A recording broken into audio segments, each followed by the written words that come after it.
Good morning, Mr. Chair and committee members. My name is Burleigh, and I'm from Twin Falls, Idaho, and I used to be transgender. As a child, I had the reoccurring thought that God made a mistake. I'm a girl.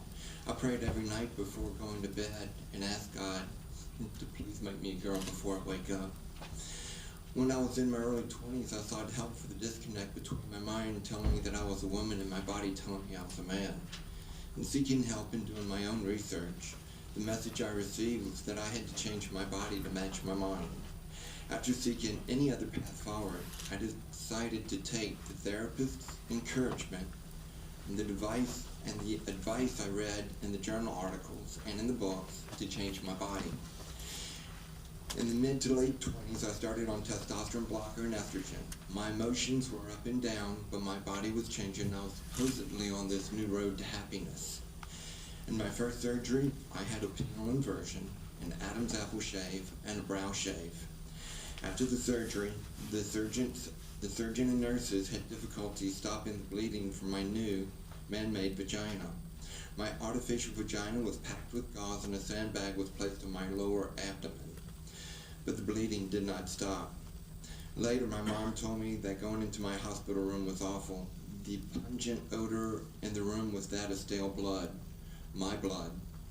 I received a blood transfusion and plasma, and eventually the bleeding did stop. My 2-week stay in the hospital turned into a 3-week stay, but changing my penis to an artificial vagina required 2 surgeries, so about 4 months later I was back for part 2, labiaplasty.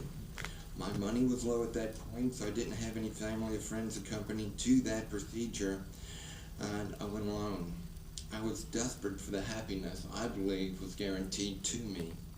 After this, I had more body and voice feminization surgeries, but no matter how many I had, every time I looked in the mirror, I saw a man staring back at me.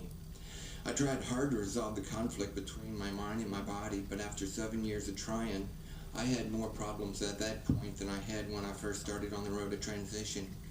Suicidal thoughts were coming into my mind. I was in the pit of despair.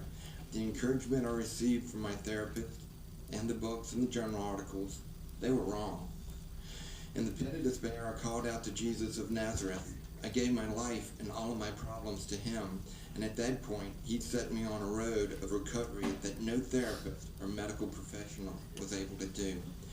Later in life, after detransitioning, I heard it said that everyone has a need for acceptance, security, and significance. Though I hadn't heard this before, I agreed with the statement, and I started to think about how I had tried to satisfy these needs in my younger years. I had some problems as a child. I was very skinny, I had a speech impediment, had learning difficulties, was not athletic, and I didn't seem to fit in with the other boys. I did, however, seem to fit in well with the girls, and I enjoyed playing with them, and more so than with the boys. As a boy, I didn't feel accepted or secure, and I most certainly didn't feel significant. But if I were a girl, I believe I would have felt accepted and secure, and I definitely would have felt more significant.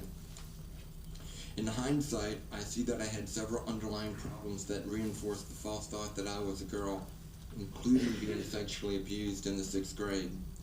The therapist never did uncover, never did delve into these underlying issues, and my research on transgenderism failed to turn up anything on these needs for acceptance, security, and significance.